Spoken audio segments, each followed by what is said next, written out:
Subscribe करते वक्त bell icon को जरूर प्रेस करें जिससे लेटेस्ट एजुकेशनल वीडियोस का नोटिफिकेशन आपको मिलता रहे।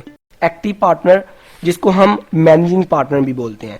एक्टिव पार्टनर वो एक्टिव देखें, क्लास में अगर कोई स्टूडेंट है वो बहुत अच्छे से काम कर रहा होता है तो टीचर कहता है ना, और बहुत इनर्जेटिक होता है तो टीचर कहता है दिस इज एक्टिव स्टूडेंट। इसी तरह एक्टिव पार्टनर वो होता है जो बहुत मेहनती होता है, सारे काम कर रहा होता है, लाइक पैसे भी इन्वेस्ट कर रहा है बिजनेस के अंदर। उसके बाद सेकंड पे देखें पार्टिसिपेट इन मैनेजमेंट, मैनेजमेंट के अंदर जो बिजनेस को ऑपरेट करना है, मैनेजमेंट का जो काम है वो भी कर रहा होता है।